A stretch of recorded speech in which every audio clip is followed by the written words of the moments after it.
So now that we have our product view model and our payment view model finished, we are going to lastly create our machine view model. And this is going to be, like I mentioned in the slides, the center hub, and it's going to be where we're going to encapsulate these two view models we created and tie them all together.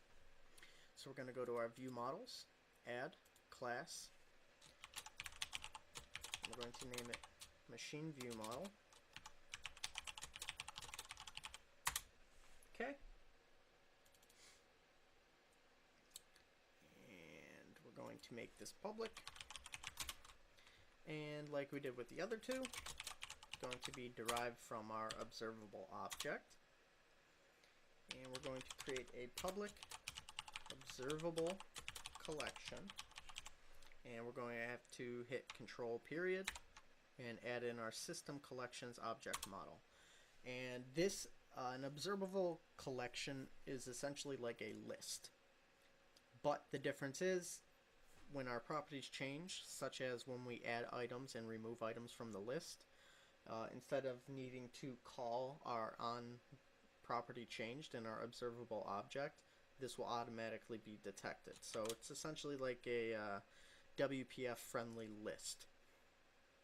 And this is going to be a list of our product view models. And we're going to name this items. We're going to get and private set. So this property will hold the collection of items we have in the machine. Then we're going to create a public payment view model, and we will simply name this bank. And it'll be get private set.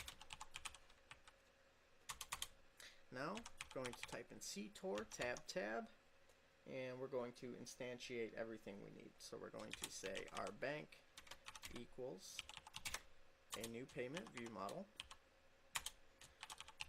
Items is going to equal a new observable collection of our product view models.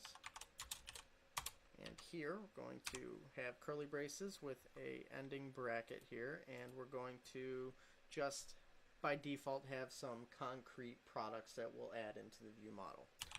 So we'll say a new product view model, and we'll say this has an ID of 1. Its name is regular, and we'll say it is 50 cents. And I got a little typo there again. So this will be our product view model, and we'll copy paste. Say we have 4. So we're going to have a regular, a diet, orange, and we'll say grape. And we'll say orange and grape will be 75 cents. And we need to give these each a unique ID. So we're going to say 1, 2, 3, and 4.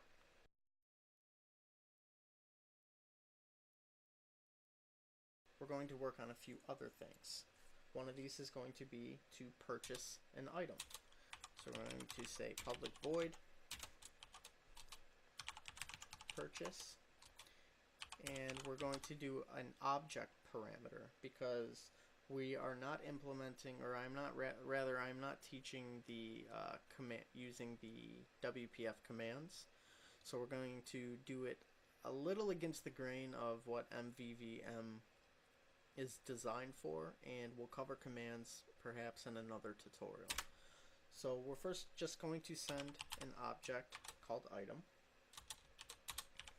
and we're going to say var requested item. So this is we're going to pass it our requested item, and it's going to be the object item in the parameter, but we need to cast it as a product view model.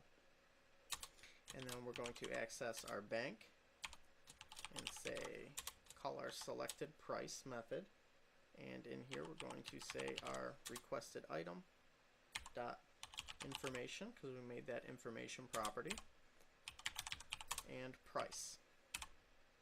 So it's accessing our model, that is in the requested product view model, and it's getting the price of that model. Then we're going to say if bank confirm. So if we confirm this, then we're going to say if requested item dot dispense. So first we're going to call our bank and we're going to try and confirm. So if our selected price equals our inserted price, or our inserted price is greater than or equal to it, then we're going to allow a request for our requested item. So this will say if we can dispense it, if we even have the amount we need. And then we're going to say bank.pay, and then we can do a console write line, enjoy your beverage. Next, we're going to create a method to insert our money from our view when we click a button. So we're going to say public void insert change. And again, some of this is going against the principles of MVVM, and that's because we're not covering implementing commands. So we're going to say a insert change double value, and here's where we will call our bank insert, and we'll insert the value we pass. Then we're going to have a public void of collect payments. Then we're going to say bank collect. So this is going to be what collects our payments from our machine. So after a bunch of people buy drinks and say the change machine is full, we can collect all that money so it can continue accepting payments. Then we're going to have for our manager menu, we want to be able to access, we want to be able to refill all of our items. And in our product view model, if you notice here, we go run to it real quick, we have our refill, but it's only going to refill this specific product view model. And here we have a collection, so we want it to do this to every item in our collection. So that's why we're doing this in our machine view model. So we're going to say public void refill,